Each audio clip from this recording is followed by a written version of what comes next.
Hi guys, Faxander here from Motion Swift Synthesis.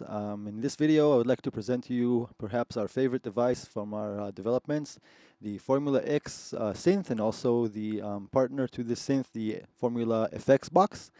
And we are very excited about this machine. We think it's very special, namely because it both recycles a lot of ideas from past developments on the Scope platform, but at the same time it provides a new and unique approach and a lot of unique things that are not present on any other device on the platform and also elsewhere. And we think that everything that is going on inside the synth, it gels together really well, and it's really surprising and interesting sound that it can do. So I'm going to play a little bit the sounds of this device, but for actual sound examples, you should look at our other videos for this device and some of the SoundCloud clips and stuff like that. In this video, I would like more to inform you a little bit about the synth and kind of walk you through the different parts, what it does, and what it can do. So let's see. So it is a two oscillator synth and paired with two filters, as you see straight away, oscillator 1, oscillator 2, filter 1, filter 2. But the unique thing about these oscillators and filters is they are totally asymmetric. What do we mean by that? Usually, if you have a synth, let's say a 2-osc or a 3-osc synth, they will have some unique relationship between the oscillators, but basically all the oscillators will be, copies, the same oscillator 2 or 3 or whatever times. Same for the filter sections of most synthesizers. So here we purposely went for a totally asymmetric kind of vibe. OSC1 and OSC2 are totally different, and filter 1 and filter 2, while maybe the controls look similar on the filters, they are totally different as well. So this brings us to another little point of the synth. We've taken, as I said, different things from the scope environment that have been released in past devices. So for example, let's start with the oscillator section. So the second OSC, OSC2, I'll get to OSC1 in a minute, but first I want to show OSC2. OSC2 has a wavetable a wavetable selection, which is basically the same wavetable that you find in the past on Scope Synth, in Vectron and Lightwave. You even have this oscillator in Modular. But the reason we chose to use it here, even though it has been released in past devices, is to do something different with it and a little bit unique, and to use it in different ways than have been used in the past. And that is also, maybe it's good to say that that's the name of the synth, the Formula X. It's like like the recipe. You take a little bit from here, a little bit from there, a little bit from everywhere, and you form the complete device. So yeah, I'm blabbing a little bit. So let's get back to the oscillator. So the second oscillator, as we said, is a waveform osc. But it's like an oscillator and a half, because you also have here a pulse oscillator that you can mix it in to this wavetable osc. So if it's on this position, oscillator 2 will be playing only the wavetable generator. But as you pull this all the way to the right, it will be just the pulse width oscillator. And of course, any place in the middle would be a mix between the two with, in the middle would be 50% the sound from the wavetable and 50% sound from the pulse width oscillator. The pulse width also, you can set the width for the oscillator. And you can also use some pulse width modulation, which is pretty cool once you mix it in with the wavetable osc. There's one more option for the pulse here over here. You can also click this button over here, and it will take down the pulse osc down 1 octave from the wavetable osc. So you basically can use it as a sub oscillator or as a partner oscillator. It's just another option for you to get more sonic, variations and capabilities. So the OSC itself, let's say we're not using the pulse width, or the pulse OSC over here in the mix. So on the wavetable itself, you have some additional controls that are not present on most oscillators and most synths. Namely, let's take a look at the redux and the comb options. So the comb is a comb filter that is placed right after the sound generation, And as you see, you turn it on and you turn it off. You have no other parameters. Normally, a comb filter, you'd have a cutoff or resonance or resonance or delay line or something, some other parameters. Here, the comb filter is set internally by an algorithm that is kind of based on the incoming pitch of the oscillator. So this is a pretty cool thing. It really adds to the sonic capabilities again.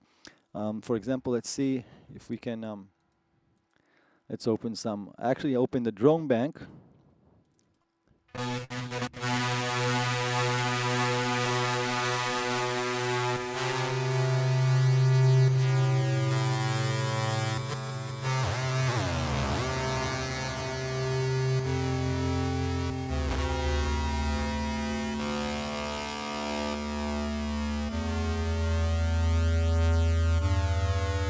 So it adds a really nice quality to the sound. Indeed, it is a static quality, but if you start moving around the basic pitch of the oscillator, let's say with an LFO, over here as you see we have a pitch LFO. If we start moving around the pitch a little bit, then you can also hear, the quality of the comb changing around, and it starts to get really nice.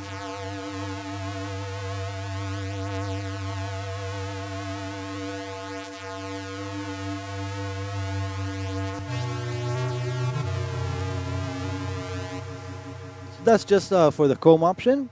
And you also have here, as I said, the redux option, which is a sample rate reduction of sorts that normally, you use it as an effect on a complete sound, but here it's right built into the oscillator section. So it's part of the oscillator, this sample rate reduction. And again, this provides a very unique sound.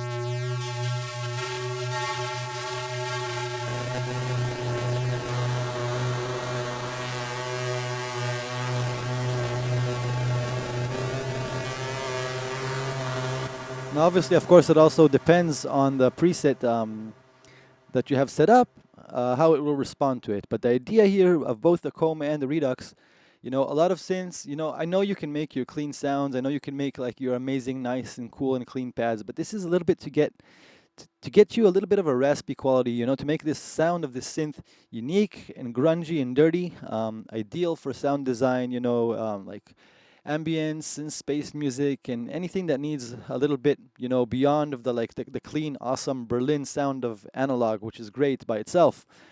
But this setup provides a little bit of a different tonal possibility here. So that's the idea behind these things. The rest is kind of things you have your coarse knob, your fine knob.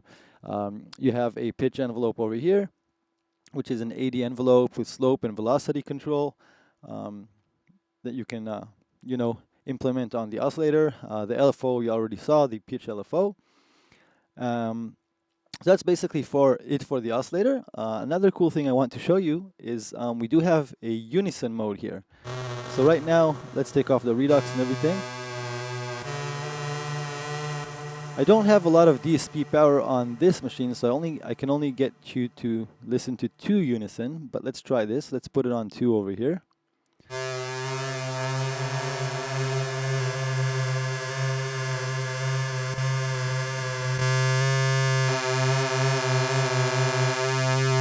So as you see, you can implement unison and detune the oscillator. Now, what is unique about this device is usually on most synths, you'll have unison. You'll have unison and detune, but there will be, for the entire machine. Here, the detune is separated. You can detune one OSC and not the other, which is really, really cool. Really, you can get really fat sounds if you detune both of them, in different ways, but you can also get, one OSC that is not detuned and, provides a strong fundamental harmonic, while the other OSC is detuned and provides a sort of chorusy sound. And again, I'm assuming all of you guys that are watching this video are musicians, and you can already imagine the potential of just this little thing with the detune and the unison to get really rich textures with this implementation. So that's it for OSC2. There's a lot to explore here, but let's keep going with the video because Oscillator 1 is equally as interesting. So as you notice, it has a lot less controls. It is not paired with the pulse sub-oscillator. It also does not have after-touch control that Oscillator 2 does. This is actually purposely made. It's providing a little bit of a different function. Before we get into the setup itself, just a quickie, the comb, the redux, chorus fine, envelope, LFO, and detune is all the same as in Oscillator 2. The biggest difference here is that you don't see a waveform selector because this is actually an additive OSC. Over here on the top, you see there is a label here called harmonics and another label called dissonance. And you see all these faders over here. So basically this whole section over here, the harmonics and the dissonance sections are basically the tone generators for Oscillator 1. So let me just show you a little example quickly of how this would be working. So let's disregard the dissonance for a second. Let's look just at the harmonics.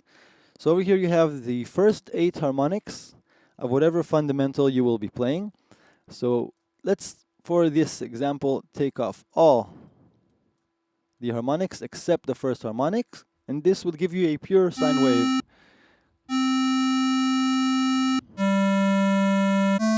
Well, it's not so pure because we have overdrive coming from the filters.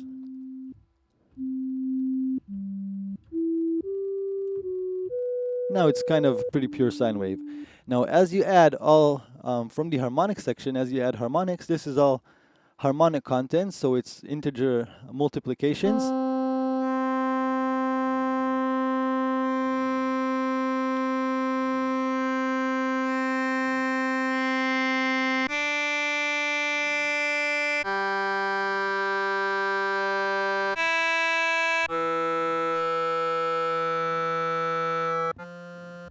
So using this, you can get a lot of different starting tones over here, just by adding in and taking out and, playing with the harmonics. Sometimes really subtle things really change the sound because we're talking here about tone. It is a matter of tone here. So really cool again. I want to just let you hear that the detune here as well. So.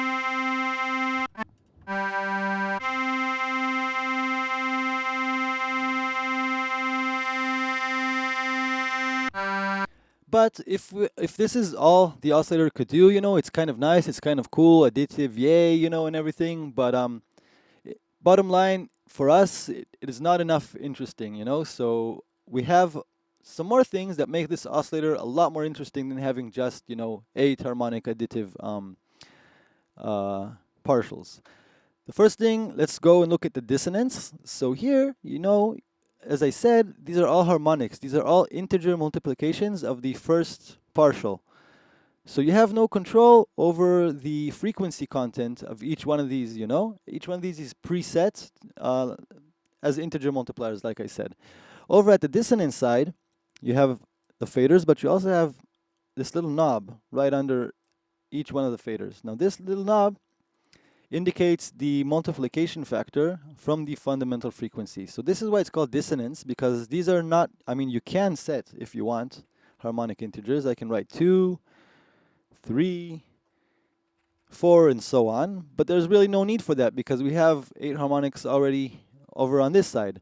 So this side is more to use, to get inharmonic things. Let's say you want to make anything from bells, percussions, weird little metallic hits, crazy grungy drones, and even some lead sounds and some things that mimic actual acoustic instruments that most instruments have some sort of dissonance and non-harmonic content, which gives them their unique tone. If everything was just fundamentals, the fundamental and harmonics, then all we'd have in the world is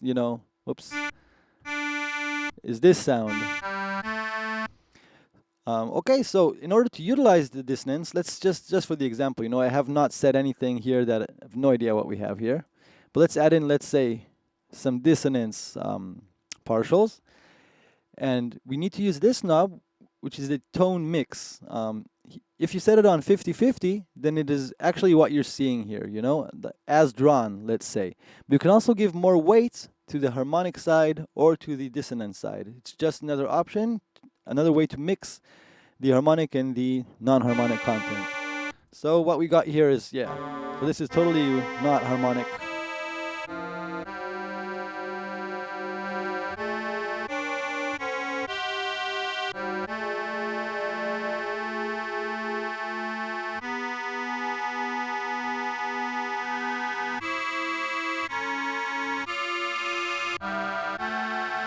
So as you see, very quickly, just by adding some of the dissonance, like just by using this additive OSC, you really quickly get into science fiction territory and really cool sound design.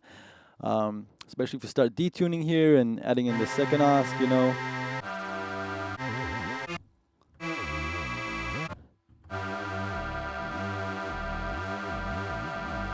A little bit from the aftertouch.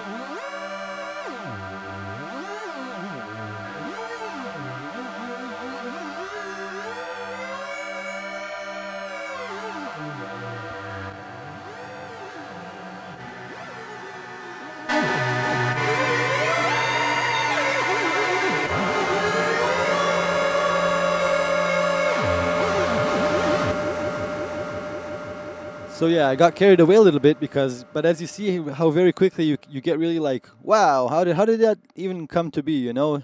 Just by mixing these interesting things, it gets really cool really quickly. So again, all this cool stuff with OSC1, and we're still not done, guys, because OSC1 also has this whole section over down here, which is the FM and sync section. And as you see, you have different options over here. The very basic thing I'm going to take just, you know, 1 second. I want to take everything off.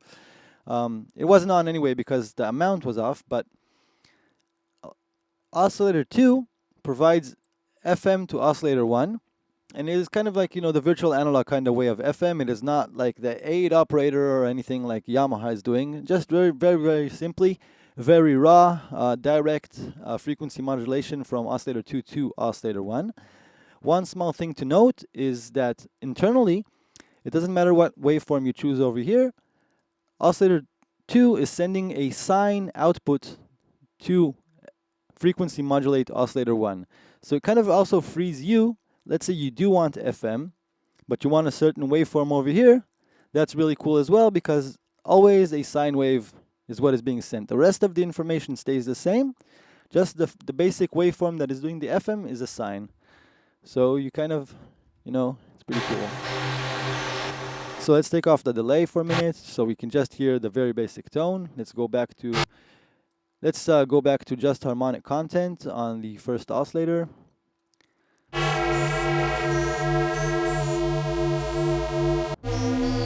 And using the FM.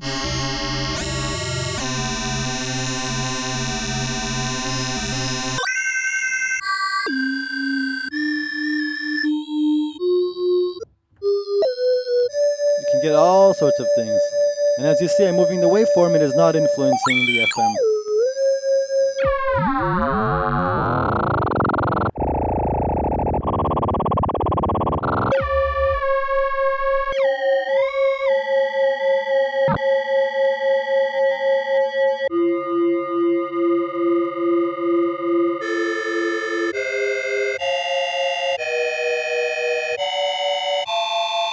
Now the FM is influenced by the detune, so that's kind of crazy as well. Let's say we're hearing just this OSC, it is being FM'd.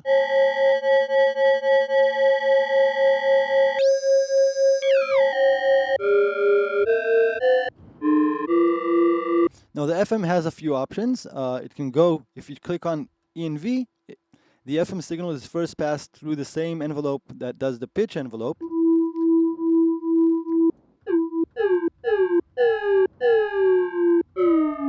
So that's another option for you. You have FM sharp, which kind of mellows a little bit the FM. You can re-trigger the sine that is modulating oscillator 1 with every new note.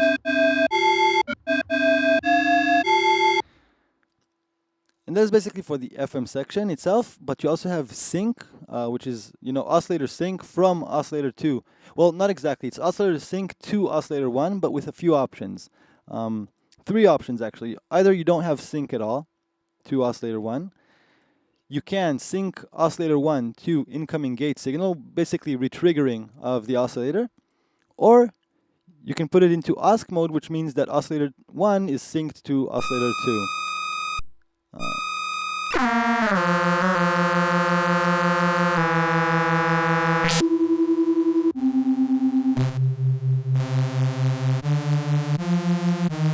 So So notice how quickly the tones of this synth can change, and in how many ways you can do it, you know?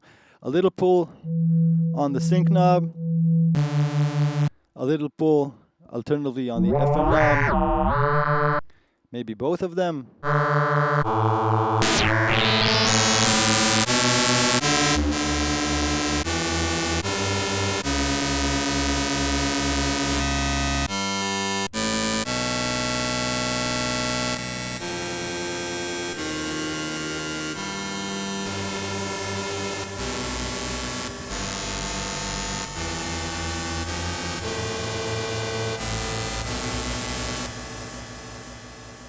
So you kind of get the idea of how powerful the OSC is. I think once you play around with the synth, you'll definitely agree with us on this matter.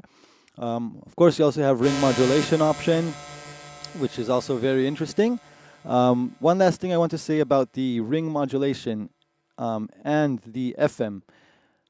If you look at the device itself, you'll notice you have 3 inputs in addition to the MIDI input. One of them is called in, FM, and ring. In is really simple. You can mix any external input into the synth engine, mix it with the oscillators just by using this knob, external mix.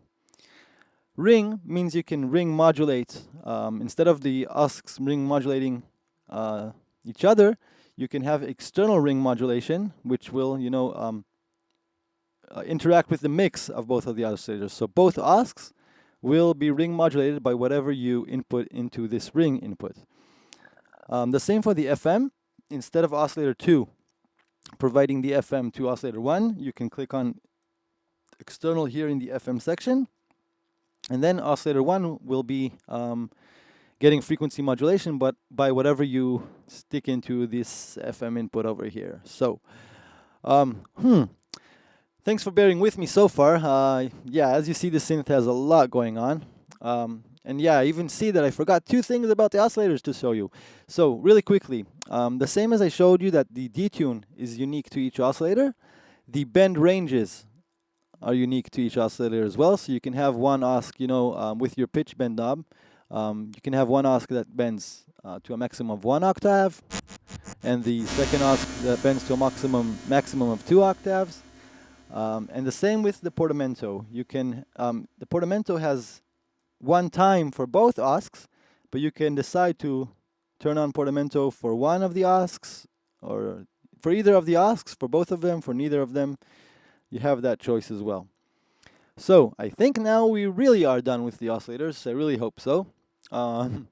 Let's go look a little bit at the way we mix the sound in this device, which is also a little bit unique. As you see, there's a place here called drone mode on top, and what better way to show it than, than showing some of our drone presets. Actually made quite a few already. So the drone mode. Drone mode allows you, you know, right now everything is turned off in drone mode. You see this button and this button are both turned off. So right now it's acting like a regular synth. You just play MIDI as I've been playing when showing you, and it will respond just like any other machine. Drone mode provides you 2 little options over here. The first one is the amp mode. The minute you turn it on, the synth bypasses the amp envelope, so it'll play all the time, and it will not respond to your MIDI as a way, you know, to trigger the amp envelope. It'll just play, but it will still play whatever notes you're playing from the keyboard.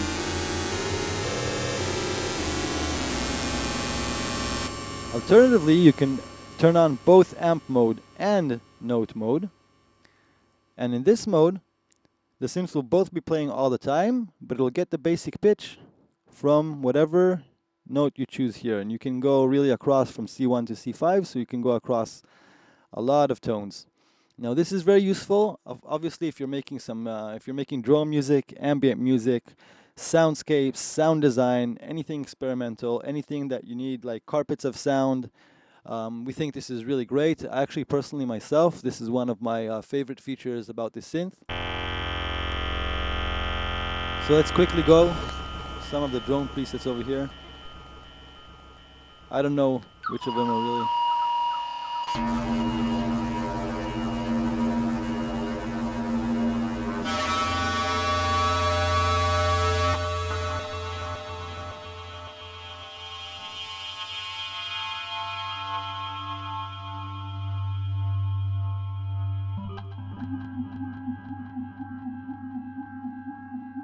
So I think if you're making, like I said, ambient or game music or soundtracks, this should be making you really horny right now.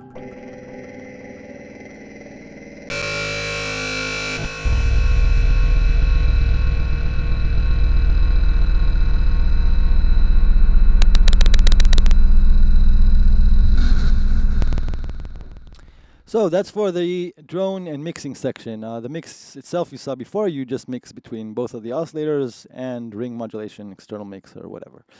The next thing I want to show is I mentioned that the synth is two things I mentioned at first actually. I mentioned it's an asymmetrical design, and I also mentioned that is, a formula, that it takes things from various scope things of the past.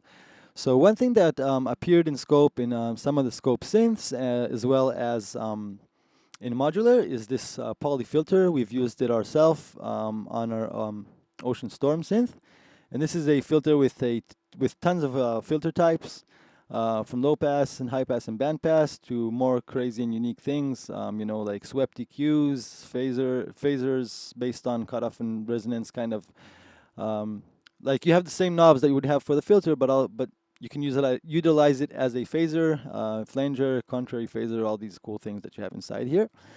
But then on the right, we have three filters that appeared on scope synths of the past: the P1, the P5 from the Prophet 5, and the M1, which is the filter from the renowned Minimax synth.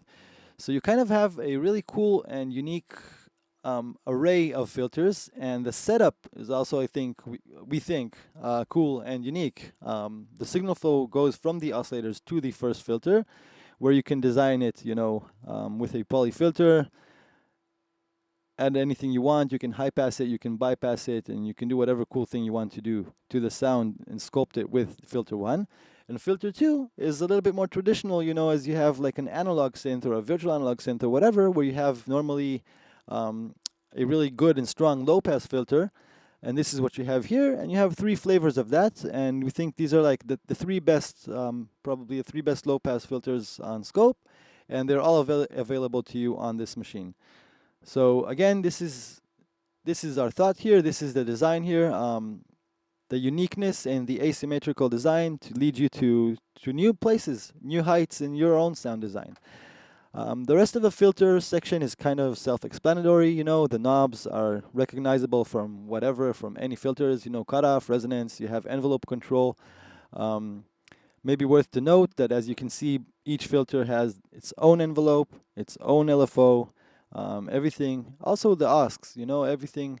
You don't have redundant things. Pitch LFO is a dedicated LFO. Pitch envelope is a dedicated envelope, and so on, as in all our devices, basically. The filter also responds to keyboard tracking as well as aftertouch, both filters. And you have a drive knob on each of the filters. Now this is basically a distortion, but it's pretty mild. It's there just to provide a little bit of gain and a little bit of fuzz. We kind of contemplated we could have used just normal gain and not distortion over here after the filters, but again, we don't want the synth to be we want it to be clean, but we don't want it to be too sterile. We want to have a million different options where you can kind of get the grunge in there. So whether it be by using the comb knob over here and the redox over here, whether it be by using the drive on the filters, whether it would be by ring modulation, by this dirty kind of grungy FM, OSC sync, the dissonance, everything is geared to give you that extra tone, that you don't get from just, using the same old saw and low pass filter combination. So this is the bottom line of this machine. So once we saw all this, just a quick look also at the built-in effects that you have here. There's one little guy up top over here. It's an EQ, a low and high shelf EQ. This is something that we used ourselves on our Pi 2525 synth, and it's really great, again, for sound design, where sometimes you want just a certain kind of sonic layer. You might I use it personally myself just to kind of place the tone more in the mix. I think it's a useful and nice feature to have. You can kind of set it in the middle, or you can turn it off and bypass the effect altogether. Up to you. You have tremolo down here. Again, everything is able to be retriggered, to be synced to your BPM. Chorus, phaser, and a really nice and deep stereo delay. So again, let's kind of summarize a little bit. So what you have here is a hybrid synth that utilizes wavetable design. Let's call it classic virtual analog design with the pulse osc over here.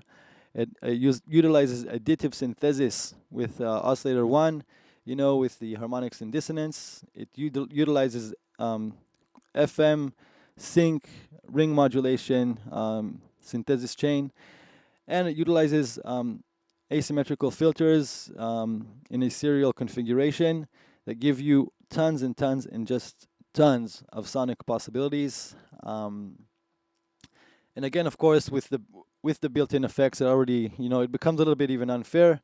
Really, really easy to get cool sounds with this device.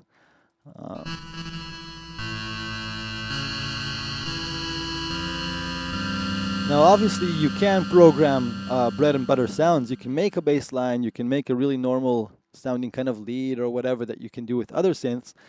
But this is totally besides the point with this device. I mean, if you just want to make your simple bass line, there's a million ways you can make your simple bass line. This synth is more designed to go crazy with. And that's what you will find when you play around with it. You will find that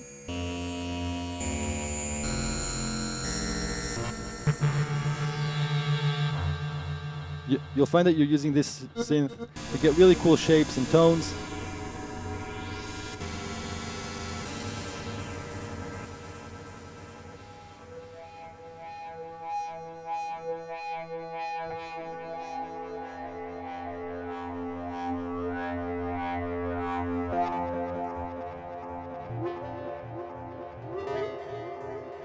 Shangri-La.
And of course, you can get regular sounds, like I said. So this is just one bank. There's tons of stuff that you can do, tons of sound that you can do.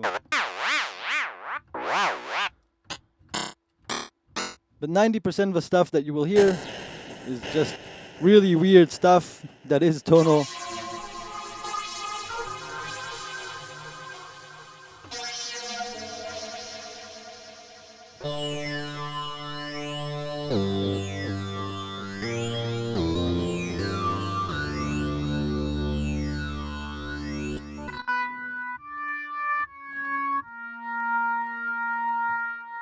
So we hope you enjoyed this video. Again, this is just the tip of the iceberg. Every day that I'm playing with this myself, I'm discovering like new, cool, and unique things that this can do. I always think like, okay, I've done everything possible. I've heard this machine, but even presets that sound similar, I'm always amazed again and again by how you can just move a little tiny thing over here, and it could be the difference between the tone you were looking for and a tone that is like a little too aggressive or a little not aggressive enough. The subtleties are present here. They're really easy to get to here. They're accessible to you here. Everything is in your face. You're not going into menus. You're just playing around. You're just having fun. And to me, I mentioned that is one of our best devices because I think we achieved here the aim of a sound design little playground that is based both on past developments and on our own new and unique ideas. So, Formula X available for the Sonic Core Scope platform. Check it out, and thanks for watching this video. See you.